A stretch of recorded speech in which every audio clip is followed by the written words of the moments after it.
welcome to Horror Rewind. This is Kelly Florence, and today we have a special guest with us. Hi, I'm Nathan Payne. And we today are talking about Christmas Evil and Silent Night, Deadly Night. Dun dun dun. So Nate is our guest. Do you mind if I call you Nate? Yeah, that's fine. Okay. Why don't you introduce yourself to our listeners? You talked a little bit about video games on our Thanksgiving episode, but will you just let people know who you are? Sure. I have been pretty much obsessed with the horror genre since I was tiny. I think my mom, she used to take us to this local VHS place all the time, and we would spend like hours wandering around, and one day I was like, can we rent something scary? And I think I was in probably like third grade, and she was like, sure. So we rented Reanimator. Oh, that was your first? Yes. Wow. And so, yeah, I had horrific nightmares like for weeks, but it was totally worth it. And then my other big introduction to Christmas-based horror was the episode of Tales from the Crypt with the lunatic Santa Claus, and that one had me sleeping on the floor in my mom's room for like a month. Oh my So. gosh. Yeah, that's quite the introduction. Well, good. So I got a couple recommendations from Nate about movies to watch that were Christmas themed, and I had seen Silent Night, Deadly Night before, but I had not seen Christmas Evil. How did you get introduced to Christmas Evil? Well, I've been collecting horror movies for a really long time, and when I watched Silent Night, Deadly Night, I like to hang out on the internet, and people were comparing it to Christmas Evil, and I mean, they're similar in plot, but obviously presented in very different ways, and I decided I had to track it down and watch it. So Awesome. Well, this movie came out in 1980. For those of you who haven't seen it, it was directed by John Waters, which I didn't know, and so then that got kind of a big cult following because of it. it wasn't directed by John Waters. Oh, it wasn't? No, he's a big fan though. What? Why? What? Wait, hold on. This information that I have is bunk. Maybe I'm wrong. Let me tell you, I'll keep reading while Nate clarifies, because we're not fake news here. We are gonna give you accurate information. It has an 80% on Rotten Tomatoes, and it had a $750,000 budget.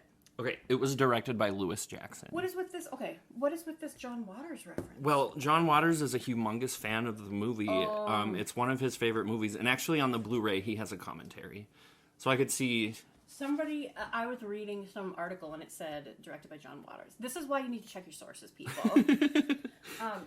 The actor who plays Harry, who's the main guy, he was in Briscoe County Jr. Have you seen really? Briscoe? Yes, Yeah. I have, of course. He was Professor Ogden Coles in 2 episodes. So I'm going to have to go back and watch that. He was also in Sesame Street for 26 episodes. Yes, he was one of the earlier cast members, I know. And So- he did that predated, I think that predated Christmas Evil. Yeah. Yeah. So that's kind of cool.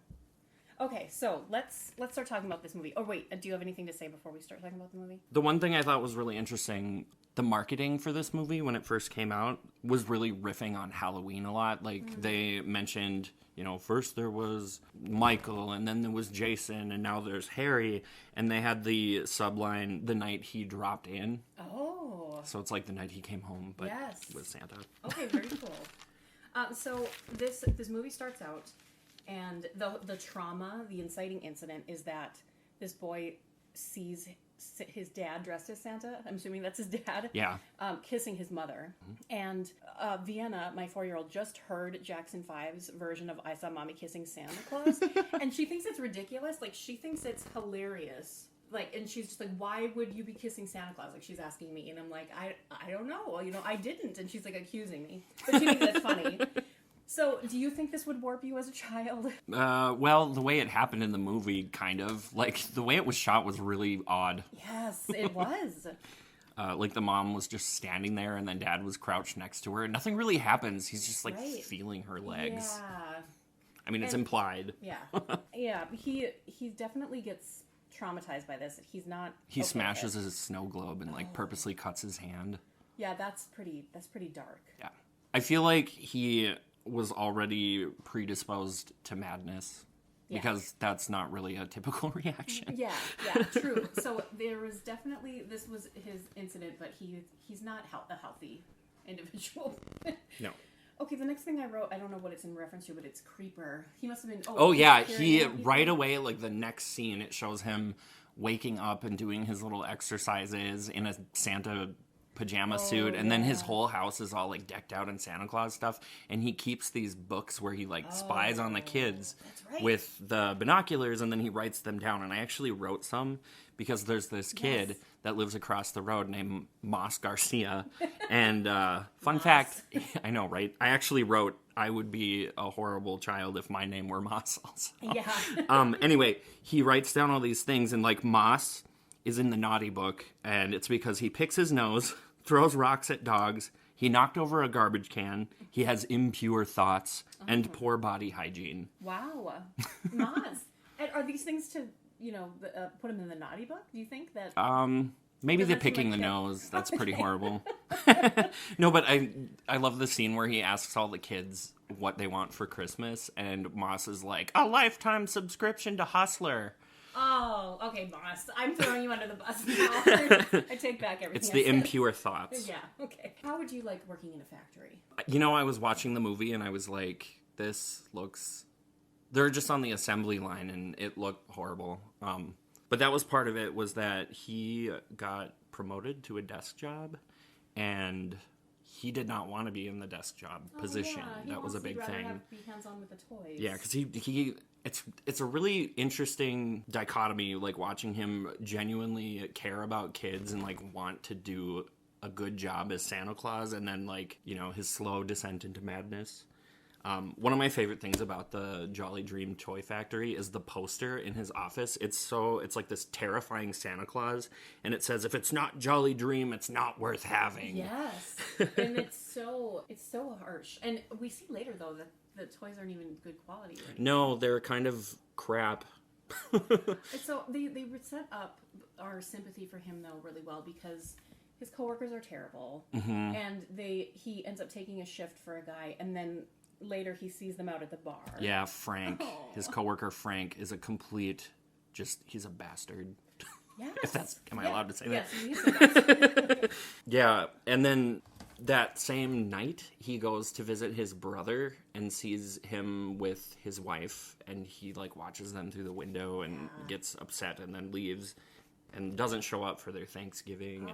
And this is the same night I think he breaks the doll while that's right, Frosty the Snowman. Yeah, and he cuts his hand again. And that was like a throat. I think that was the moment where the real psychosis started to come out. Yeah, good point. The Macy's parade.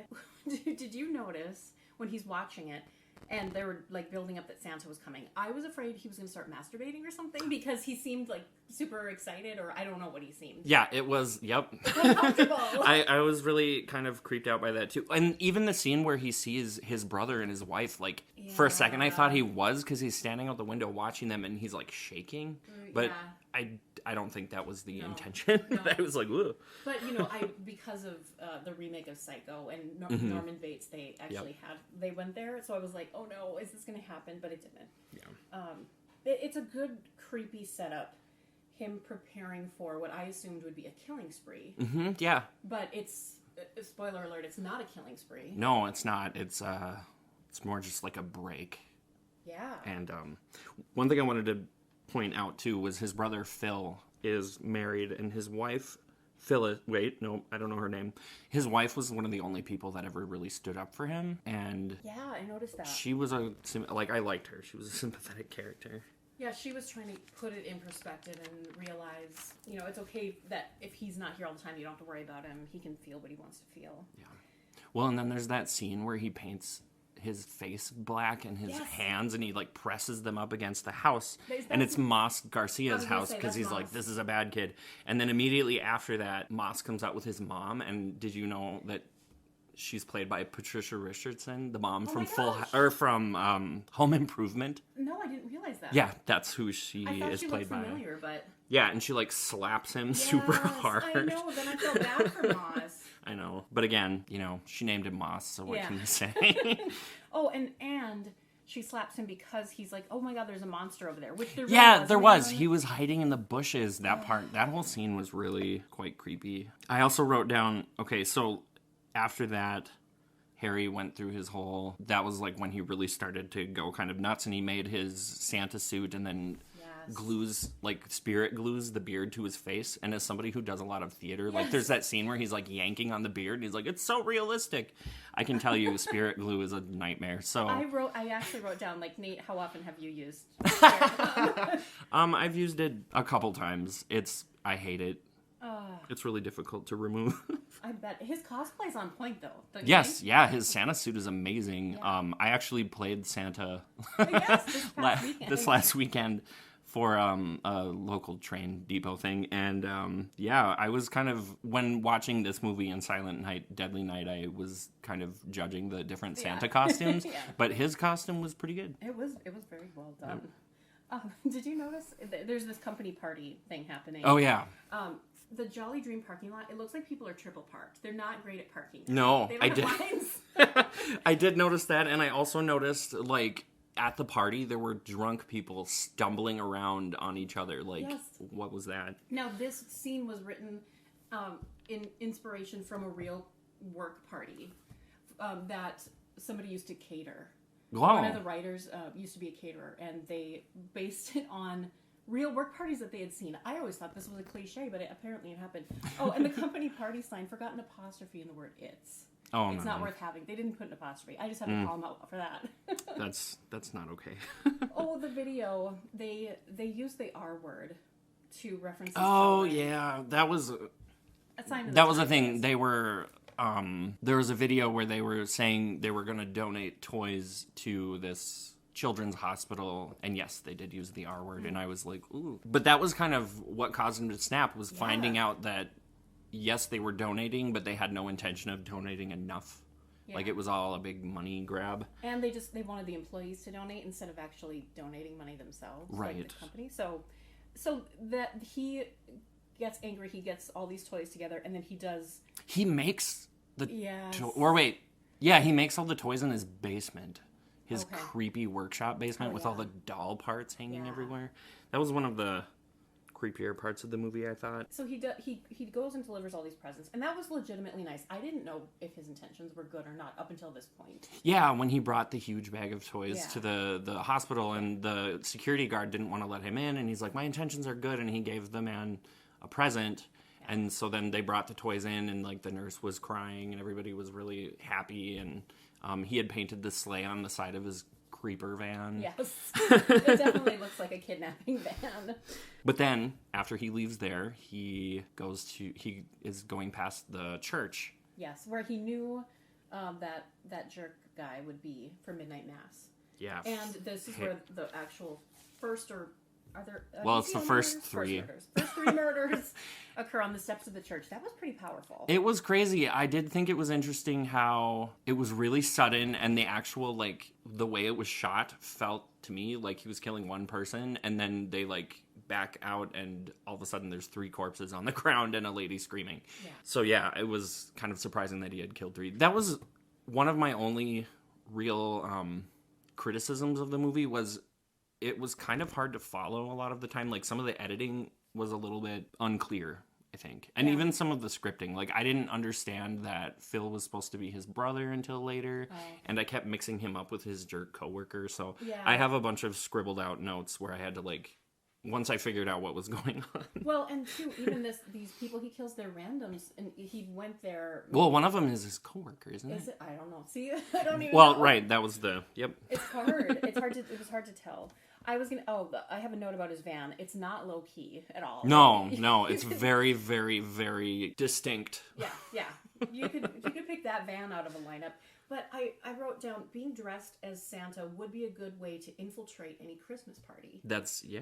So, that worked out in his favor. I loved how the murders in this movie felt like they carried weight. Yeah. It's not just it is random killings, but it feels like it's... Right, and like the people who are close to the victims seem like they care, you know, in so many, like, I wouldn't really qualify, or I wouldn't classify this movie necessarily as a slasher because of that. I agree. Whose chimney is he trying to get down? His boss's? It's his jerk coworker. Maybe, he didn't die at the church. No, his coworker didn't die because he's at home. It's the bastard coworker. Yeah. And he tries to get down the chimney and then gets really frustrated and he's like slamming his hands on it. And at that point I was like, God, he's insane and terrible, but I feel really sad for him. No, I felt really sorry for him, and also that he thought he could fit down there, I think was... Yeah, he really believed he was Santa at that point. I think he was definitely broken. And that was the other thing. Immediately after his initial murders, he goes to that other party. Yeah. And he dances with the children, and it's just this really kind of lighthearted moment, and it's immediately after the murders, and I thought that was a really interesting switch. Yeah, and then at the end of the party, though, when he's giving his speech to the kids about, you know, if you're naughty, you'll be punished. And it was this really, like, he became so menacing in that moment. And it's funny because he starts laughing, and then the kids start laughing, but the parents are like, wait a minute, that was not cool. Well, and the very end of it, when he was like, you'll be on the naughty list, he kind of shouted it, and people jumped. Yes. They were startled. And then the other scene where he meets up with, well, he doesn't meet up, he comes across a bunch of kids in an alley. Yeah. With their parents, and he's giving the presents to these kids, and one of the dads like pulls a switchblade on him. Yes. And then the little girl takes the switchblade and hands it to him, and I was like, oh no, what's gonna happen? I know, I thought, is she gonna stab him because she sees that her dad is afraid, or she just gives it to him? Right, and I thought, and then he takes off and kind of knocks the dad over, and I was like, oh, he stabbed him, but then he just runs off and the dad's fine. Yeah. But then the mob scene where everybody actually has torches and everything. They just had them ready, for their angry mob. Well, and that totally was what it looked like. Like, it was like tiki torches. Yes. It was bad. They had them ready. And at this point in the movie, too, I didn't know what his end game was. I was like, what is he trying to accomplish? And maybe he doesn't even know. Yeah, at that point, I feel like he was just completely off the rails. And then there's the whole scene where his brother is all concerned, finally, because he didn't show up on Christmas, and they know that there's a guy in a Santa suit running around, and his brother suspects that it's him. That whole scene, like with the wife again, was really kind of heartbreaking because you know what's going on. Yeah. And then the ending just like broke my heart. I know. And so I was reading that some people are like, no, he really was magic and he flies off in the end. It's like, that's not what happened. That's definitely not what happened. But it's so sad that I think they even cut or, pause the frame. So it looks like the sleigh is going into the sky. Well, and then they read the last few lines of Night Before Christmas, and I was just like, oh, this is really sad. It's a good movie, though. It really is. I would give it, personally, out of 12 Days of Christmas, I would give it 10 Lords of Leaping. I would give it a 10 out of 12, 10 Lords of Leaping as well. I think that's great. Yeah. I don't know all the 12 Days of Christmas probably by heart, so... Yeah, I wrote down a few of them. I will say also one very small piece of trivia that I found incredibly fascinating was that both Glenn Close and Kathleen Turner were turned down for roles in this movie. Really? Yes, that was something they mentioned in one of the interviews on the DVD, and I was like, what? Wow. And this was before either of them were particularly famous, so 1980. Right, they both got turned down for a movie that was written and directed by people who now work for Troma. So well, that is fascinating. So along the similar lines, but different feeling, is Silent Night, Deadly Night. And this, would you consider this a slasher? Yes. I guess yes. But it's different from other slashers in that it is all from the killer's perspective. Yeah. Like, the victims are almost all exclusively sort of nameless stock characters, which I thought was it was a good choice. It made the movie more interesting than your kind of standard slasher. Yeah. Yeah. Well, okay, so Silent Night, Deadly Night. This came out in 1984. It only has a 31% on Rotten Tomatoes, and there was a lot of controversy when this came out because of how they advertised and Santa being a killer. It had a budget of $1 million and it made $2.5 million. It opened stronger in its opening weekend than Nightmare on Elm Street. I have that written down. Which Isn't is that really amazing? It's crazy. Well, and the thing was, I don't know if you heard this part, but the movie was hugely protested because somebody like accidentally aired an ad during a Packers game. And so all these families saw it, and nobody actually had seen the movie outside of the initial sort of preview audiences. And it really blew up, and they were protesting it. So this movie was shot in Utah, and it looks beautiful. The movie starts in 1971. That was the year my sister was born.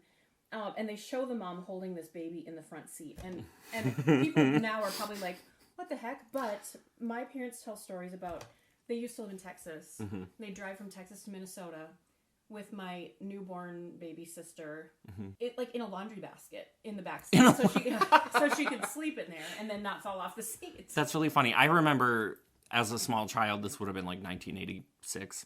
No, probably more like 87 or 88. My parents had this giant brown van, and I used to like lay on the floor and basically roll around in the back, like while we would drive places. Yeah, car seats were not a thing. It was a very different time. And even when I was 10 in 1995, we had to have a conversation with my stepmom because she decided to hold my baby sister in the front seat while we were driving.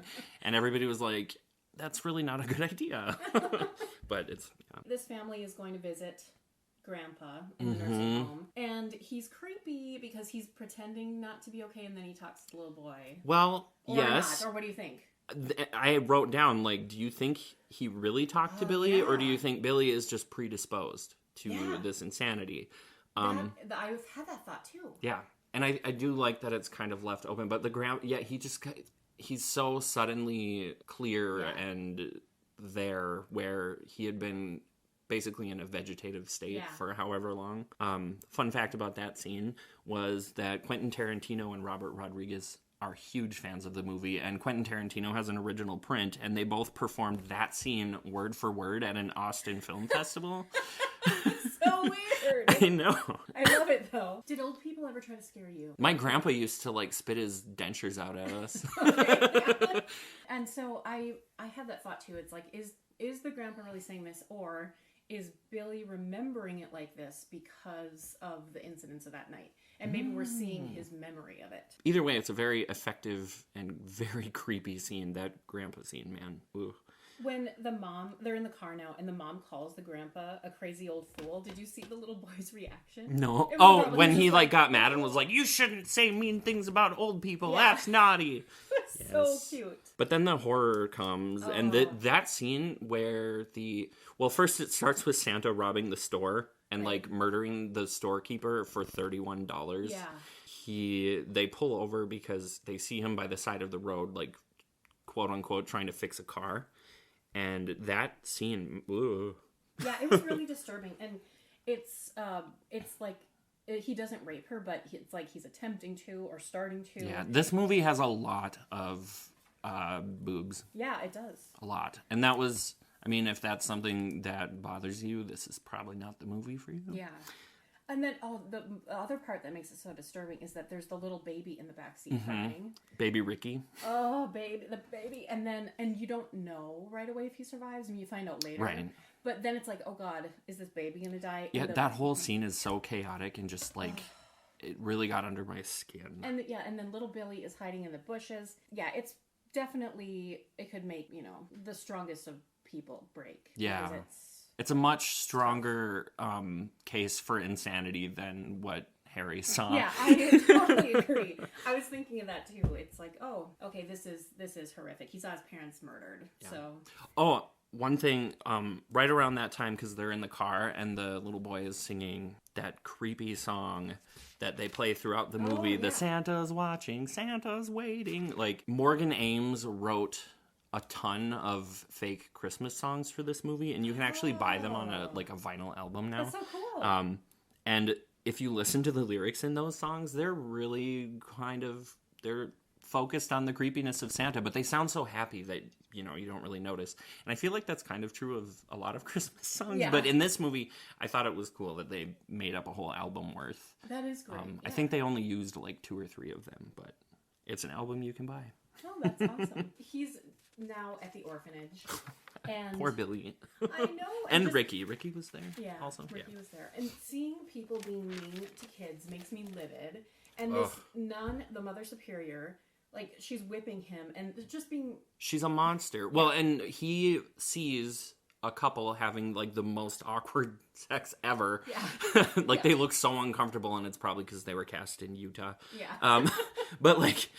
He sees them, and then the Mother Superior goes in and beats them, and then she comes out and beats him. Yeah, for like, seeing. And she even asks him, like, do you know what they were doing? And he says no, and she's like, okay, well, punishment is absolute, punishment is necessary, punishment is good, and then she beats him. Oh, that was the worst. It was horrifying. Like, everything that could possibly go wrong in Billy's life just did. Yeah. Like, nothing. He could catch no breaks. It was... And then he gets beat again because Santa shows up at the orphanage and they force him to sit in his lap. Oh, like, do these people not know his history? I know, they must have. And that one And he's, like, nun, screaming his head off. That one nun did, because she's like, no, this is probably not the right choice. Yeah, but like, Mother Superior's like, I don't care. She is the worst. I was looking at that actress's history, and she was in countless shows. She was in an episode of The X-Files, The Calasari. Really? Yeah, so... Well, that's cool. And then Billy must punch Santa, right? Because I wrote nice left hook. Does he punch Santa? I didn't write down. All I wrote was, why don't these people know his history? Yeah. It was not good. Okay, so jump to Billy is 18, and he's working at this toy store. And the toy store was actually the toy store of one of the producers. Yes. They put... Like, it has the weirdest sign on the front. Like, it's just this tiny little sign in the middle. I don't know why that stood out to me. Yeah. And I also wrote down, of course he grew up to work in a toy store where he'll totally never see Santa. Oh, God. Ever. The like, song... that's a bad line of work to choose. Yeah, no, not great. The song during the work montage is great, I wrote. And I don't know, but now I know that... It's one of the... created. Yep. That's perfect. And then... Can I just also shout out to the boss and Mr. Sims and Mrs. Randall. Yes. When she's talking about how they need to find somebody to fill in, and Mr. Sims is like, call the temp agency, and she's like, no, we need somebody fat and jolly of the male persuasion. Yeah. Like, that lady I loved her. So him as Santa, I mean, this is a great setup. It's perfect because they're putting him in this situation, and he is a good guy and a good kid, and he wants to help out, but yeah, it's gonna be terrible. Oh, I want to know, since you played Santa last weekend, what were kids asking you for? Oh my god. Well, I swear, like 70% of kids right now want drones. What? Yeah, that was like every kid. And I mean, there were kids as young who couldn't have been young, like older than 5 or 6, who were like, I want a drone. What? Which was really bizarre. And there were a lot of kids too that wanted the traditional, like, dolls and things like that. One kid asked for a Nintendo 3DS, which amused me because I'm a gamer, and the 3DS system is like old. Yeah. It's like most kids I know don't even know what that is anymore. Yeah, true. Now, speaking of asking Santa for things, do you remember what you would consider the single greatest Christmas gift of your childhood? Oh, absolutely. I was obsessed with Jurassic Park, and I wanted like all the different Jurassic Park action figures, and my mom got me the like command center with the gate and the fences, and it had like a computer that would yell at you and tell you what dinosaurs were escaping, and that was awesome. The most incredible thing in my life. And the box was huge, so it was one of those things where you're seeing under the tree this giant box, and I remember that feeling so much. This is kind of lame in comparison. It's totally lame in comparison, but my like highlight of Christmas gifts when I was in 3rd grade, I really wanted a ventriloquist dummy. Why? So I don't know. I saw it in the Sears catalog or something, and I got the Charlie McCarthy ventriloquist dummy, and I never like learned how to be a ventriloquist or anything, but it was like the best thing ever. Can you imagine like what your life would be like if you had taken that path? Yeah. I am doing this whole podcast without my mouth opening, so. It's true, she's drinking water right now. It's just so random. And now like there's so many scary dummies in horror movies and like the Goosebumps series and everything, but it never scared me. I don't know. Yeah. So anyway, At least they weren't mannequins.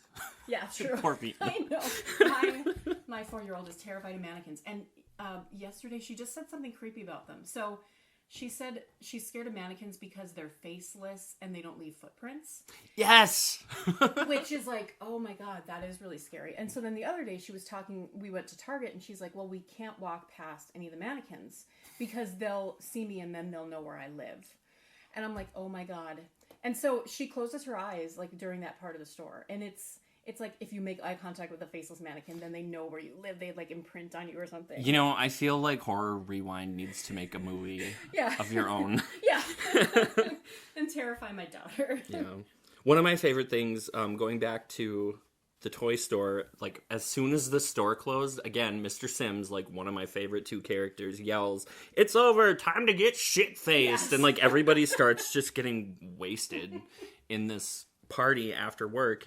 And also I thought it was really cool to look at all the toys on the shelves. Oh my God. Like that was such a Did blast you see from the Star past. Wars Jabba Oh, the Hutt? absolutely. Ah, I know. I was like, I just want to go back in time and buy all these toys. Mm-hmm. Okay, this this rape scene happens. Oh, yeah. And that's really uncomfortable. And then the deaths begin. Yes, all while the boss and lady are like out in the actual store just drunkenly slurring out that creepy Christmas song they made up. And yeah, man, he's strong. Like he wraps the Christmas lights around the guy's neck and holds him up with one arm. And I was like, what? And I guess that's like, what is the guy's name? The boss's name? Mr. Sims. Mr. Sims. Like in the beginning when he's introduced, he's like, I need somebody strong to work here. They do a pan up and at first I was like, oh, is he interested in him? And I'm like, oh no, it's because he's so strong. He wants him to move boxes. Well, I mean, he was pretty dreamy too. Yeah, like as far as Psycho Santas go. Yeah. So, okay, strangled by the Christmas lights. The next one is Pam. Yeah, stabbed the by a girl box who's cutter. like being Oh. It was really, that was rough. It was ironic because I wrote poor Pam. Yeah. It's ironic because he's saving her and then he murders her. So he is totally broken too. There's no logic. Yeah, at that point he is done. Like that was where he snapped, was watching this horrific thing going on in the back room. Yeah, that was hard to watch. Mr. Sims gets it with a hammer. And then Miss... Oh, what is her name? Well, I thought she was going to get it with the axe, but actually she gets away. Mrs. Randall. Mrs. Randall, and then she gets it with a bow and arrow. Yeah. So they're creative. That was, I feel like maybe that's kind of what sets like a slasher movie apart from something like Christmas Evil, where I would consider it more like a horror drama almost. Is slasher movies to me imply like creative kills. Yeah. Like each one doesn't necessarily have to be different, but like they have to be creative, and it comes down to sort of the special effects. Yeah. I know that's why I watch movies like this. Like there are a lot of scenes that are really uncomfortable, but part of why I love slasher movies so much is I'm really into watching how the different kills are executed as far as from like a special effects point of view. Speaking of creative kills, the girl impaled on the deer antlers is pretty creative. Right? The babysitter, that whole scene was nuts. There's so much First, nudity. starting out with, I wrote down, shout out to the bored carolers who clearly don't know the lyrics. Like right outside this house, they open on a bunch of carolers who look miserable, and they're all like lip syncing to this, another one of the fake Christmas songs, and like half of them have no idea what the real lyrics are. And I was just cracking up at that. But then yes, in the house there's the babysitter and her boyfriend, once again like having sex, almost. They weren't quite there yet, and the little girl comes out and they send her back to bed, and then she hears the cat. She hears the noise that she thinks is the cat, and she goes outside. So they're in town. There were just a huge group of carolers in the front yard. Yeah. She goes outside with no shirt on. Yeah. She like, just, what? And she's a babysitter. Yeah. Like, people know her. They have to. It's crazy. But then, yeah, she gets murdered. All while her boyfriend is just downstairs playing pool by himself. Yeah. And he hears nothing. And after she gets impaled on the deer, which was one of the bigger causes... Roger Ebert, I believe, really hated that scene. Like, that was apparently what threw him over the line to, this is garbage. During his review of the movie, he read a list of producers or contributors or something so angrily saying, don't support this movie. Wow. But then, Yeah, so she gets impaled, and then the boyfriend comes upstairs, and he's like, you better not be trying to trick me, and the door is, like, smashed open, and there's, like, glass and stuff everywhere, and he's like, oh, you're playing a joke on me. And then he gets murdered, and I was writing notes when he actually got killed, but when I looked up, he was laying in the yard with a huge pane of glass, like, stuck through his torso. He got thrown out a window, so he did not survive that one. Yeah. And then the little girl comes out, and she's like, what did you bring me? Yeah. And he is like, have you been good? And she's like, yes. And he hands her the bloody box cutter. I know. She's like, Yeah. And also, by then, you would expect him to be, like, covered in blood, but his costume is still, like, pristine and clean. Then they cut to these kids sliding in the woods, and you think it might be the first... sleigh ride. Yeah. You think these first two kids are going to get murdered, but then... The bullies show up. Yeah, the bullies show up, and then the axe chops off a head while he's sliding down the hill. Okay, so the other friend is, like, screaming his head off during that scene, and it is... Honestly, like, I was laughing... I don't know if it was completely appropriate laughter, but I was laughing so hard because this, like, other bully is just screaming this, like, high-pitched, hilarious scream the whole time. As this headless corpse... His head's, like, rolling down the hill behind the sled. So I feel bad for Billy. I do. Mm-hmm. I don't always sympathize with quote-unquote bad guys. I mean, obviously, he's messed up from what he saw. I'm not condoning his behavior, but no. I definitely feel for him. Oh my god, and then they kill the wrong Santa. Okay, wait. Before we get to that, yeah. There was the scene, one part that I loved but also kind of bothered me was when they go to the house and the police see, like, by this time everybody's searching for the murderous Santa, and they see the Santa climb up the ladder into the window, and they run in, and they, like, kick the door down, and the parents, or the mom is sitting in the living room, and then she's like, what's going on? And they, like, rush upstairs and burst into this little girl's room, and it's just her dad, like, trying to surprise her, and the cops are like, what? Like, it's this really weird moment. I kind of wish they had shot that in a more suspenseful way. Like, it just kind of felt like this weird out-of-place scene. Like, I know what they were going for, but it was a little odd. Totally nail it. Yeah.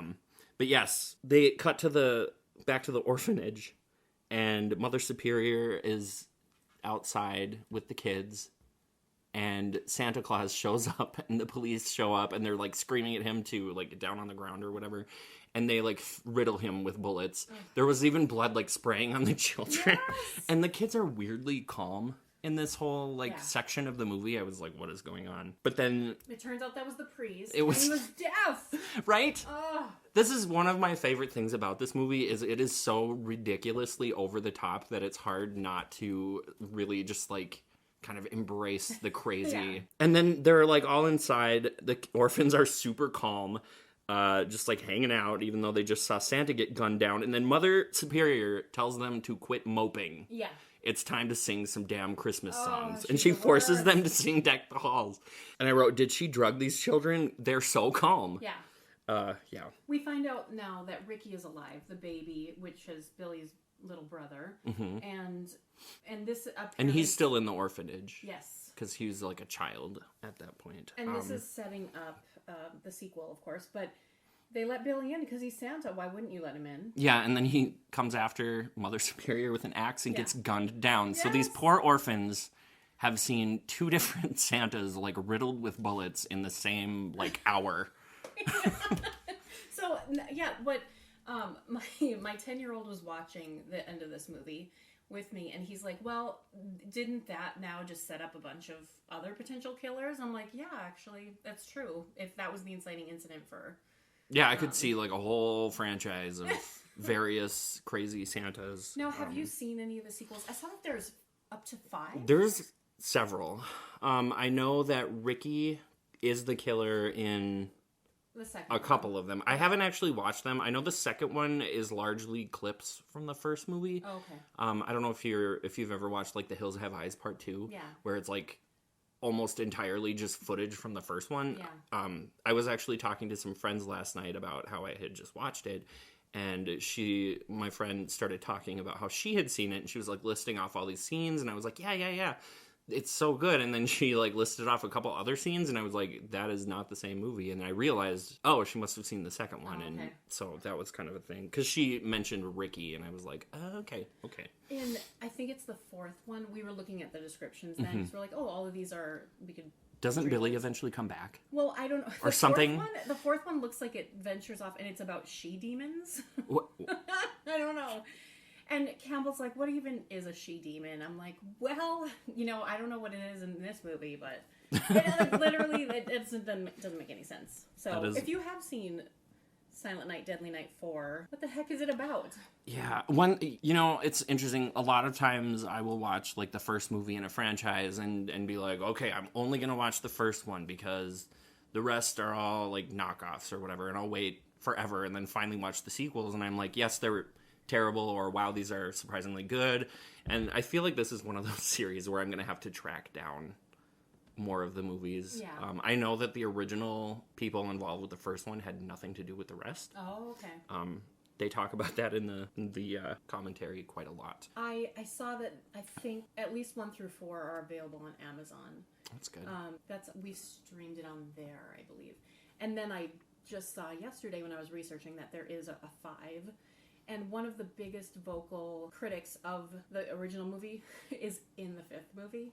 I want to say it's Mickey Rooney, but could that be right? I'll look it up. Yeah, I have no idea. Anyway. There's a new Christmas Carol which came out last year. Yep, Mickey Rooney is Okay. in them. What? Yeah. So Mickey Rooney was a big... he, I guess, spoke out against the first movie, but is in the 5th. Everybody needs a paycheck, though, now and then. Yeah, no kidding. There also was a remake. I don't know if you know about this. It's a super loose remake. It came out in 2012, and it's just called Silent Night. Oh, no. And he goes around. Well, his name is Jim, Okay. and he like has a flamethrower at one point. Like I haven't watched it, but it looks pretty unpleasant. So, based on your 12 Days of Christmas ranking, where would you rank this one? This was hard, because I really loved the movie, but there are some weird pacing issues throughout, and I wasn't a fan of like the sexual violence portion in the middle. So I gave it 8 maids a milkin'. That was appropriate. I was going to give it an 8 as well, but then it's also like ties in because there's so many boobs. So. Right, well, and that was part of why I picked it. That's hilarious. Okay, well, next week we're going to talk about 2 more Christmas-themed horror movies. We're talking about Black Christmas and the recent Krampus. Yes, both of which I think are, like, Black Christmas is sort of the precursor to the slasher genre, and then Krampus being what I would consider a modern classic. Yes, I agree. I just rewatched it last night, and I'm going to watch it every Christmas. So, until next time, we'll see you in the horror section. Thank you.